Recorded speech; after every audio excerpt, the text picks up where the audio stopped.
L'émission 100% placement sur BFM Business.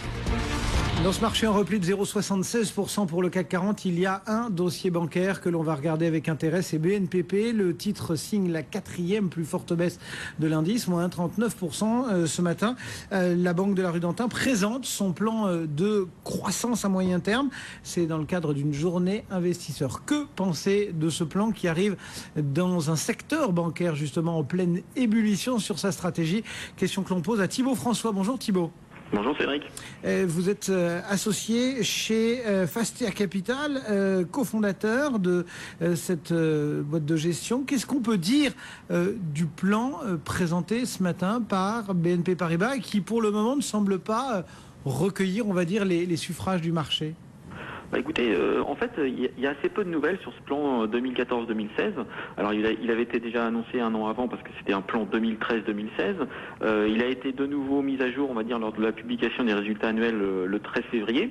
Et donc, aujourd'hui, c'est l'occasion aussi pour le management de BNP de rencontrer un petit peu tous les analystes de la place qui suivent BNP Paribas. Et la première grande ligne qui a été donnée pour ce plan 2014-2016, c'est vraiment c'est le ROE, donc c'est le ratio de rentabilité des fonds propres qui est attendu à 10% en 2016.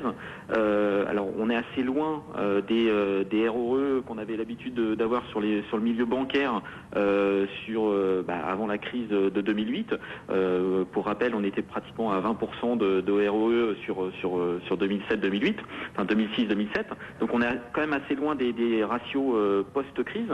On a aussi dans ce plan 2014-2016 un objectif de chiffre d'affaires, donc le PNB pour le secteur bancaire, qui devrait progresser d'au moins 10% d'ici 2016. Donc ça, c'est une bonne indication aussi chiffrée pour les analystes financiers. On attend un plan d'économie de 2,8 milliards d'euros. Et enfin, un ratio de solvabilité de 10% sur 2016, ce qui est supérieur aux exigences du régulateur. Donc tout ça, c'était plutôt connu. Maintenant, quid du développement pour atteindre ces 10% de croissance? C'est notamment les zones géographiques les plus dynamiques qui sont visées par la direction de BNP Paribas, notamment l'Asie, les États-Unis, la Turquie, l'Allemagne. Et bien sûr aussi les nouvelles technologies. On parle beaucoup d'Hello Bank, c'est la banque 100% digitale de BNP Paribas. Elle connaît des débuts timides, mais par contre, ils ont une vraie ambition par rapport à cette nouvelle offre pour la banque de détail. Est-ce que de la part de la banque qui est probablement un peu la chouchou de la place, on attendait finalement pas un peu mieux, un peu plus?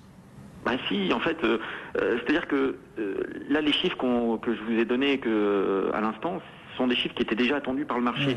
Donc finalement, effectivement, on peut s'attendre à une petite déception. Un petit peu comme ce qui s'est passé la semaine dernière sur Crédit Agricole. On attendait beaucoup du Crédit Agricole, notamment sur la partie gouvernance. Finalement, il n'y a rien eu de nouveau pour l'instant. Alors, est-ce que c'est une timidité, on va dire, pour le moment, ou peut-être un manque de visibilité? C'est difficile à dire pour l'instant. Est-ce que c'est pas simplement les banques qui se veulent encore prudentes en attendant les stress tests, en attendant les audits? Si, sûrement, elles ont quand même connu des années extrêmement difficiles depuis 2008. Je vous rappelais le ROE qui était à pratiquement 20% sur BNP Paribas en 2007. Il a fondu de moitié sur l'objectif 2016. Donc effectivement, elles se veulent sûrement prudentes. Elles ont connu des années très compliquées. D'un point de vue réglementaire aussi, tout n'est pas encore bien défini. BAL 3, on parlait aussi encore il y a quelques mois d'une séparation de certaines activités à risque, notamment entre banque des détails et banque d'investissement. Donc pour l'instant, c'est vrai qu'elles ne sont pas très ambitieuses et donc on attend vraiment le plan d'exécution de ce plan pour éventuellement revoir à la hausse nos perspectives. Bon, on va essayer de regarder techniquement aussi ce qu'on peut en dire. Julien Nebenzal, on voit ce matin finalement un secteur bancaire qui fait presque le grand écart. On a Crédit Agricole qui signe une des plus fortes hausses, plus 1,25%, et puis Soggen et BNP qui sont au coude à coude parmi les plus fortes baisses sur un repli grosso modo d'1,5%. Techniquement, qu'est-ce que nous disent ces titres et donc grosso modo ce compartiment bancaire de la cote? Eh bien, le compartiment banque en fait en Europe, il a fait un sommet mi-janvier et depuis il s'effrite.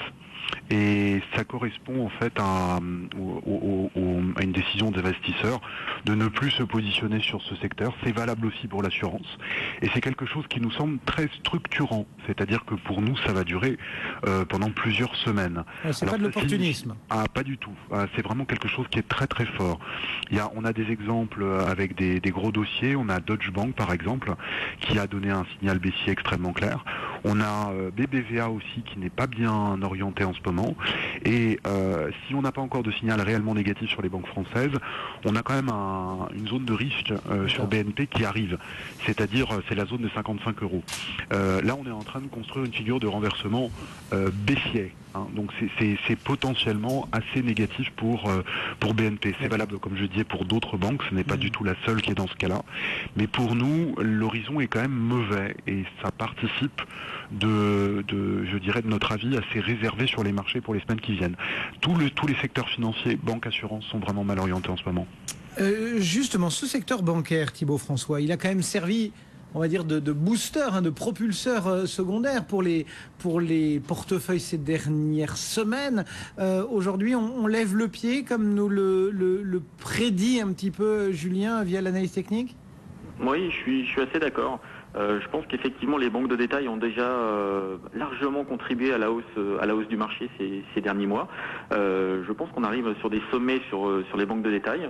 Effectivement avec l'objectif 2016, effectivement on pourra se repositionner. Mais je pense qu'il faut être original, on va dire, pour jouer le secteur aujourd'hui. Certaines valeurs du secteur n'ont pas participé, en tout cas pleinement, à la revalorisation des banques de détail. En étant original, on peut par exemple se positionner sur des caisses régionales du Crédit Agricole. Ouais. On parle beaucoup de la maison mère, mais effectivement les caisses régionales pour moi sont nettement sous-valorisées. Les ratios BAL 2 par exemple sont entre 15 et 20% contre moins de 10% pour la maison mère. Donc ça me paraît plutôt intéressant à regarder. On peut aussi regarder Natixis, qui est pas forcément dans la banque de détail, qui est un pur player de la banque d'investissement, qui devrait introduire prochainement la COFAS, et ça peut être un bon point d'entrée pour jouer Natixis, qui en plus fait vraiment plaisir à ses actionnaires depuis quelques mois, qui devrait continuer à verser des dividendes assez soutenus sur les prochaines années. Être donc très sélectif sur des banques un petit peu plus spécialisées. Merci beaucoup à tous les deux, Julien et Benzal pour l'aspect technique qui nous répondait depuis Day by Day, et puis Thibaut François.